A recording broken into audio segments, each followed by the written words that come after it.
This is the Arcade1Up Rampage Cabinet from Tastemakers. The first two machines we did videos for were Atari based, and this one has games from several publishers, with 3 of the 4 games on here being wonderful examples of early versions of concurrent multiplayer in arcade games. This is a party machine. So, coming off the main menu, getting into the game, you're going to hit that top red button, which is the jump button for Rampage. When you make your selection, that's where the little A button is that you're supposed to hit. Rampage was released in 1986 and was really successful, though it didn't really light the world on fire. The development team wanted to make a game with no wrong way to play, and the only real objective is to destroy all the buildings in a city and then move on to the next one. The cities all generally look samey, with minor variations in the foreground and everything and in the buildings, but it's basically the same thing over and over again. The control deck has 3 identical sets of controls, each consisting of a joystick and 2 buttons.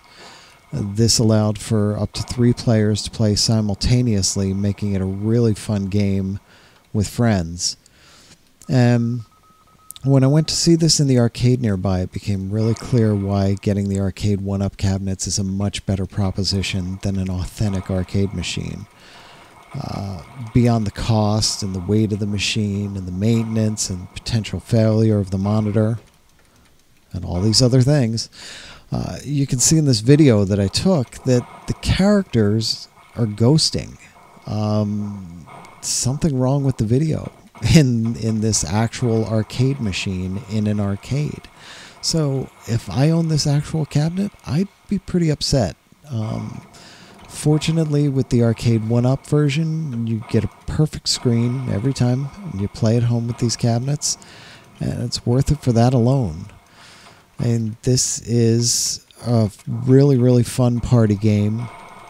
You get 3 people on this machine spread out, and there's room for 3 people. It looks tight. It's a small machine. These are all very small versions of the machines, the actual arcade machines. But it works. If you've got the riser and you've got it lifted up, you can have somebody off to the left side there, somebody in the center, and somebody off to the right side. And if you've got stools, everybody can sit pretty comfortably side by side and still reach the controls with no problem. I played it 3 players, and we all did pretty well with it overall. So, this is a really good port of the game. They all are, and they're all the actual arcade ROMs that are in there. Not the actual arcade ROMs, but the actual code from the arcade that's in there. So it makes it a very authentic experience. And the great thing with this was, since I'm not pumping quarters into it, I was able to continue and continue and continue and get farther in the game than I ever did in real life, because I just didn't want to keep putting money into it. Now I don't have to. I could potentially see the end of this game, which is very far into the cities as you make your way around the country, destroying everything in sight. So worth it, as the marquee title. It's a really good title to have, and the button layout works well for most of the other games, not quite all of them. We'll see that when we get to the last game, Defender. That's definitely got some issues with the button layout, and it's mainly because of those joysticks there.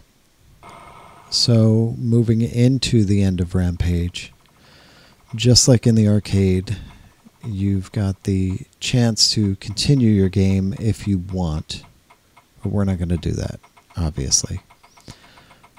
So just like every other Arcade1Up machine, to get back to the main menu, you're going to hold down that 1 player button for about 5 seconds.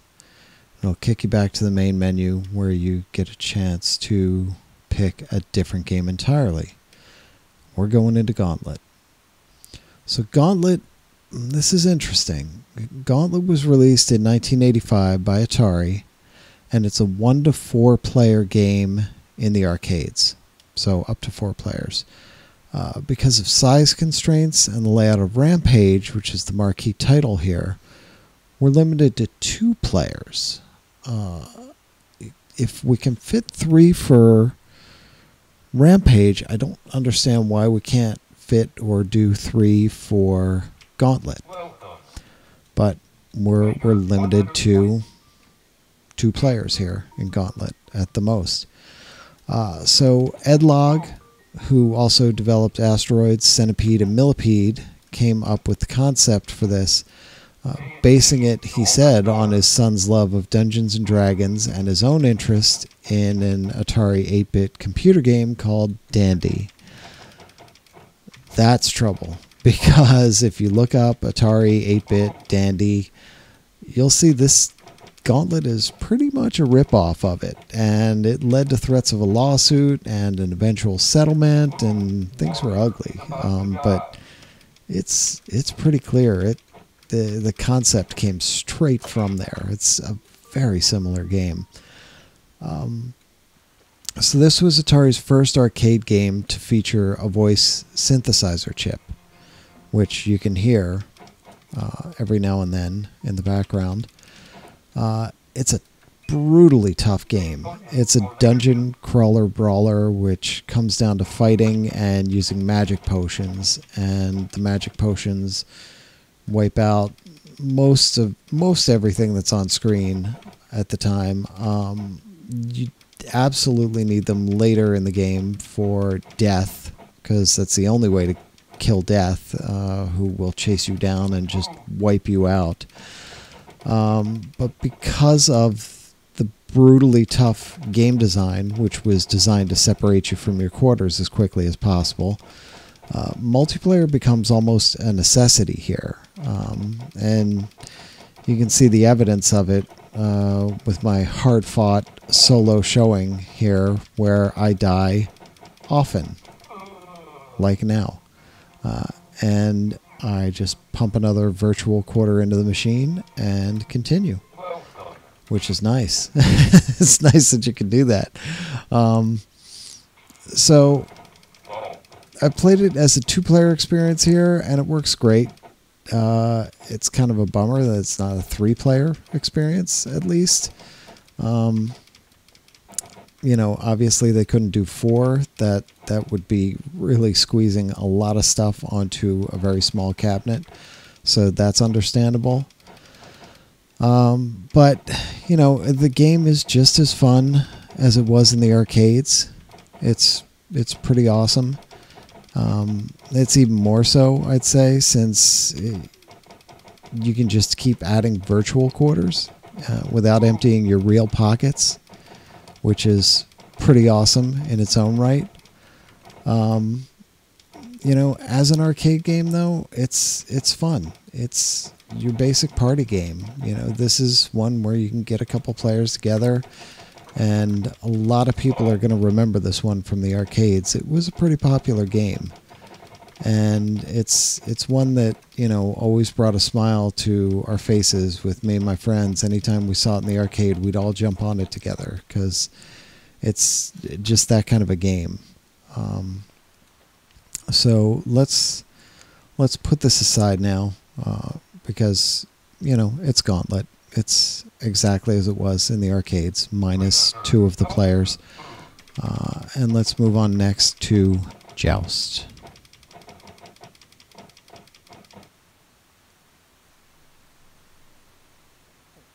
So Williams Electronics released Joust in 1982, and it really helped cement the 2-player co-op idea in arcade machines. Its popularity has endured, and it was even featured as the first challenge in the book Ready Player One. Not the movie, the book. So the idea for the game was to make a flight-based 2-player game, and the developers couldn't really decide, what that was going to be or how to do it. So they went through a number of different ideas, and they eventually settled on birds. So the simplicity of the concept and the single screen really allows for some furious combat. You have to flap your wings, flap the wings of the bird. Really, the joystick only controls left and right, and the flapping of the wings by tapping that button controls your altitude.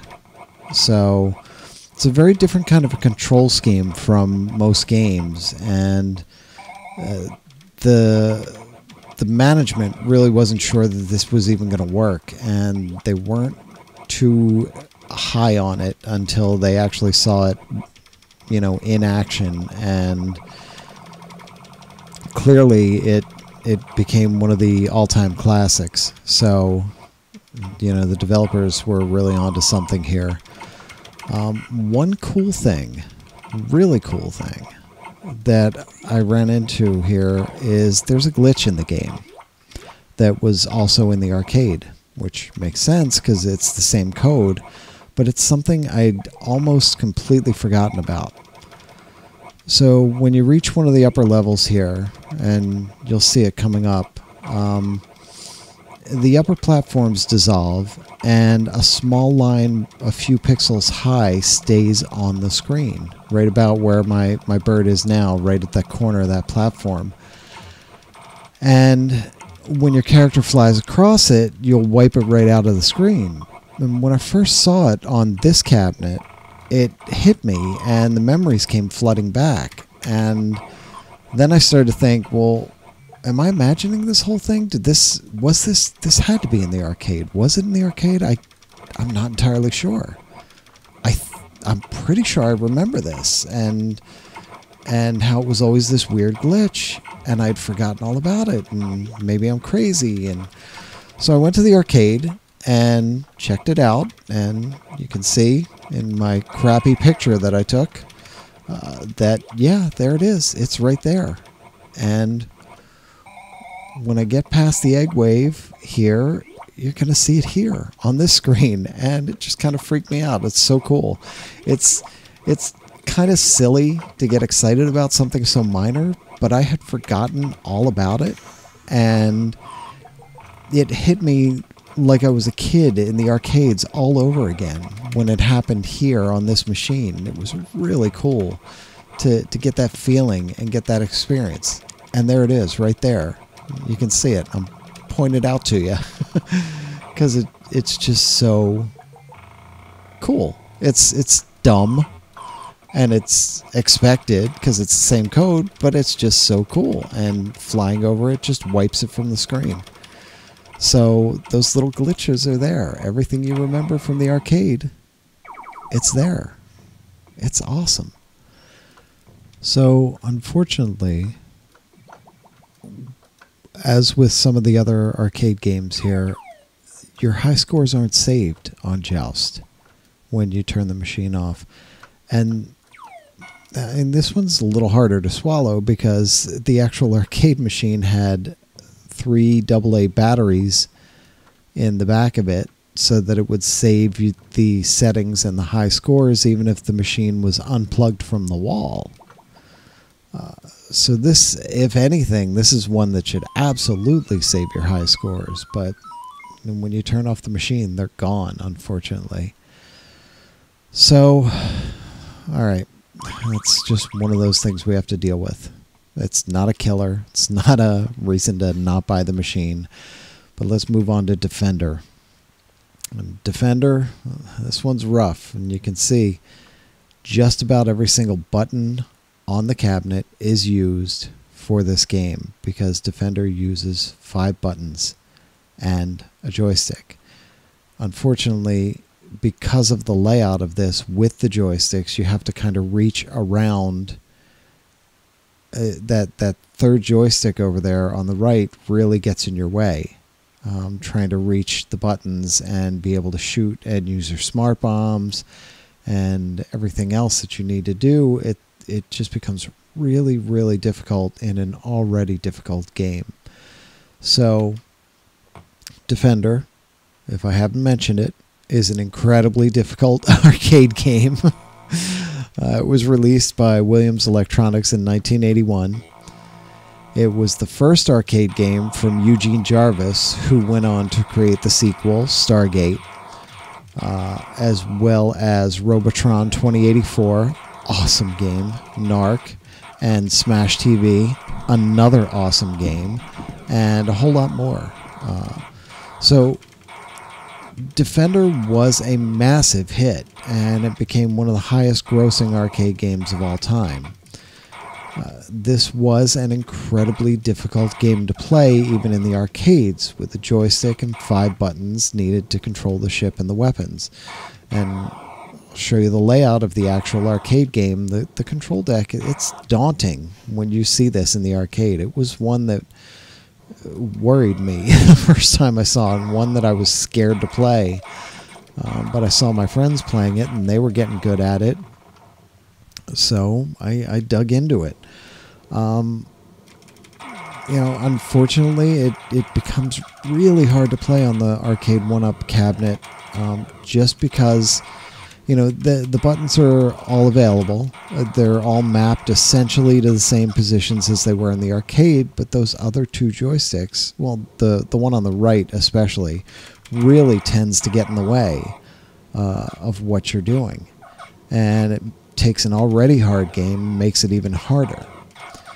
That being said, I still play it as often as I can because it's such a great game. And personally, I was more into the sequel, Stargate, and I got really good at that one. I was routinely putting up scores of 150,000 or more, which, if you know the games, that's a pretty good score.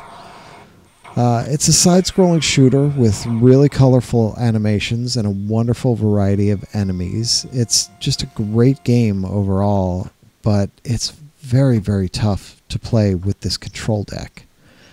So for the cabinet overall, if you routinely have friends over, I'd strongly recommend this cabinet. It is essentially filled with party games, making it worth the $299. You've got several multiplayer games where everybody can play at the same time, where nobody's waiting to take a turn, and that just makes it that much more fun. So I hope this was helpful, and please let us know in the comments. And also check out our other Arcade1Up cabinet close looks here on YouTube. Thanks for watching.